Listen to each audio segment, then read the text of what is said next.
Welcome to the series Kashrut Explained, where we're going to discuss the laws of meat and dairy, kosher cheese, and kosher meat.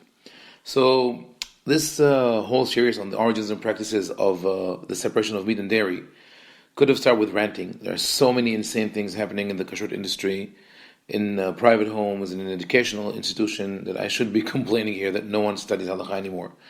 No one looks up the sources historically and methodically to see what were the definitions and boundaries of the prohibition against mixing meat and dairy in the time of the Torah, Mishnah, Talmud, Geonim, early and late medieval times.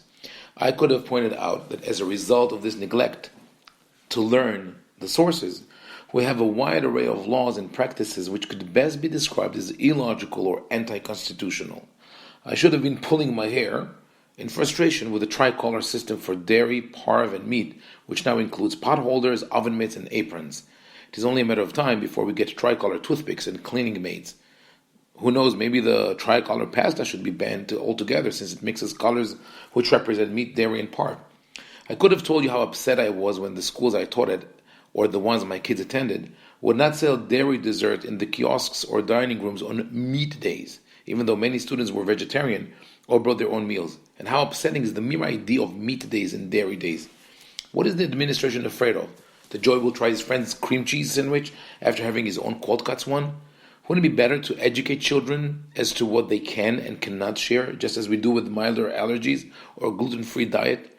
Why, for heaven's sake, would we force all students to eat meat or dairy on a certain day, when even if that rare instance of cream cheese after cold cut happens, it would be only a late and secondary minhag to have been breached, unless Joey and his friends are melting their sandwiches together over the Bunsen burner in the chemistry lab, thus rendering it a biblically forbidden food. I could and should have protested the creation of separate eating zones in malls in Israel, or the promulgation of the idea that a kosher household requires 2 sinks, 2 refrigerators, 2 ovens, 2 microwaves, and 2 dishwashers. Why not 3? Oh, Pesach, Parv. Not everyone can afford that, and it is a sin to force people to spend money unnecessarily. As the rabbi said, HaTorah hasa al mamonan shel Israel. The Torah does not want people to spend money unnecessarily. I could have said all that, but I don't want to dwell on negativity or to sound belligerent. So instead I will start with a historical review of the laws of meat and dairy to hopefully illuminate the boundaries of the prohibition and how it has evolved or devolved from generation to generation. Before I do that, one last introduction. Why is it that people are so obsessed with the separation of meat and dairy? There are 3 main reasons, 2 of them instinctive and quite ancient, and 1 a product of modern times. 1, there is a deeply rooted concept of taboo foods in most cultures. Originally it was a protective device against consuming dangerous foods, but when merged with religious beliefs, we react with disgust and fear to harmless foods.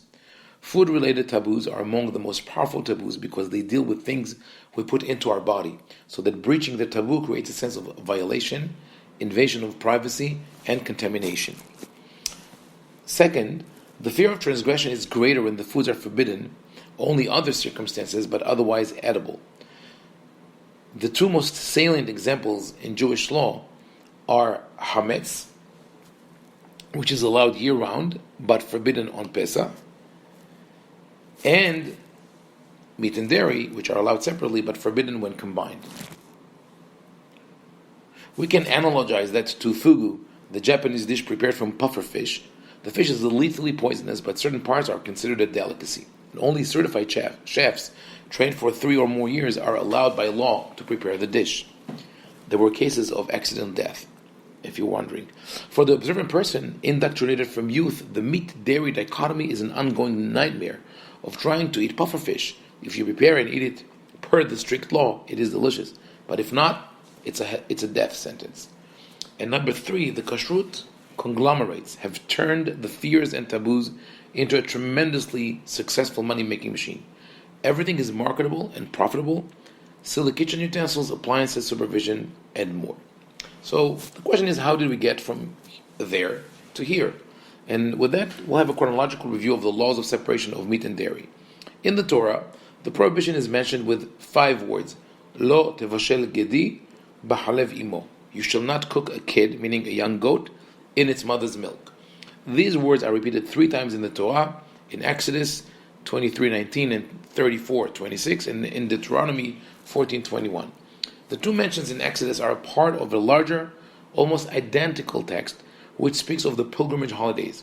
It says, 3 times a year, all males in your household shall come to present themselves to God.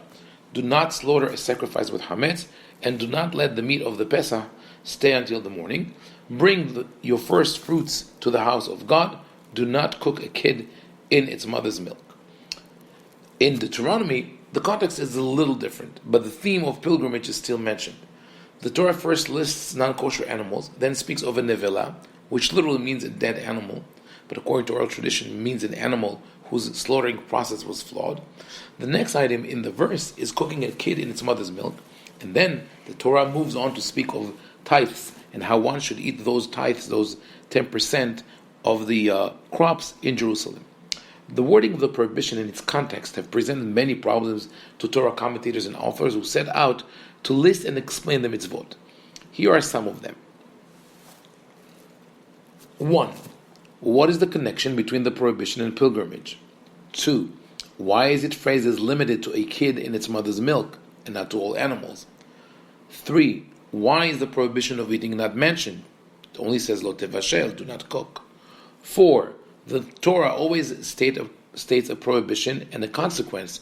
You shall not do so and so, and he who does so will this and that. But no such formula is mentioned regarding this prohibition.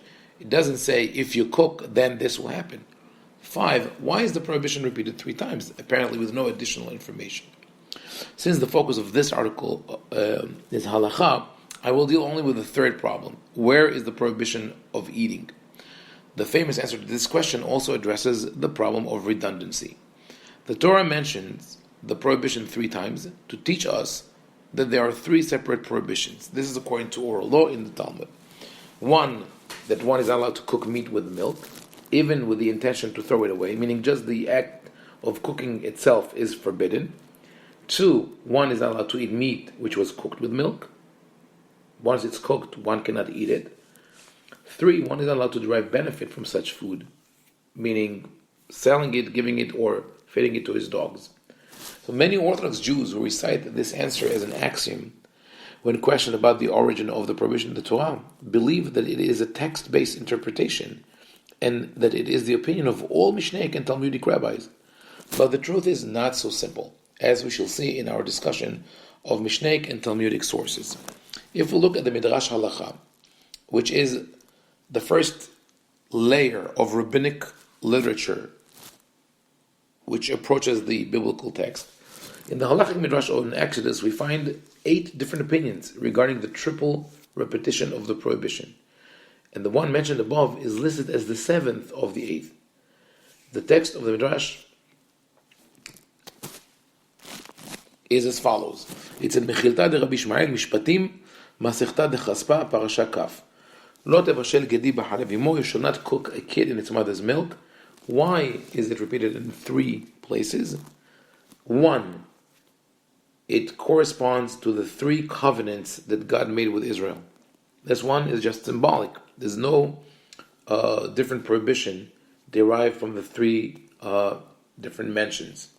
Rabbi Yonatan Omer, Harishon tchila ne'emar, shenit lo mipnei adin, shlishit v'lo b'chalev adam. According to Rabbi Yonatan, the first were just said to state the halacha.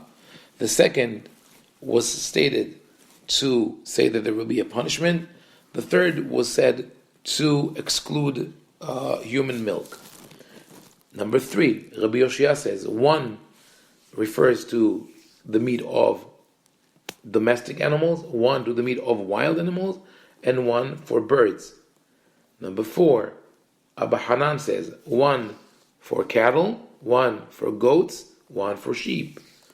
5, Rabbi Shimon ben Elazar says 1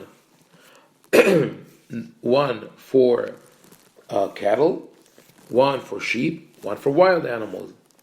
Number 6, according to Rabbi Shimon ben Yochai, so what I said before was not the 7th, it's the 6th. 1 to forbid eating, 1 to forbid enjoying in any way or form, and 1 to forbid cooking. Number 7, 1 is ben ba'aretz ben b'chutz ha'aretz. One prohibition comes to include all places, whether in Israel or outside Israel.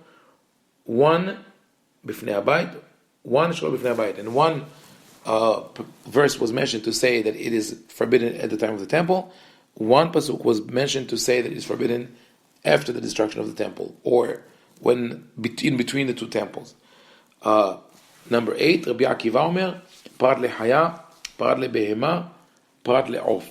So Rabbi Akiva says, no, this came to exclude the cooking of wild animals, non-kosher animals, and fowl. Meaning, according to Rabbi Akiva, cooking or eating the meat of wild animals, of game, with milk is allowed. The meat of non-kosher animals, of course, is not allowed to eat. One is not allowed to eat it, but cooking is allowed, and selling it is allowed. And fowl with milk would not be forbidden. So we look at the Midrash Halacha in Mechilta de Rabbi Ishmael.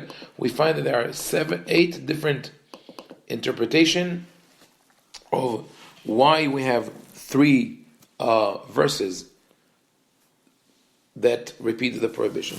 This 8-way dispute clearly shows that the text is enigmatic and that the interpretation accepted as halacha is based more on oral tradition than on textual evidence, or maybe on majority.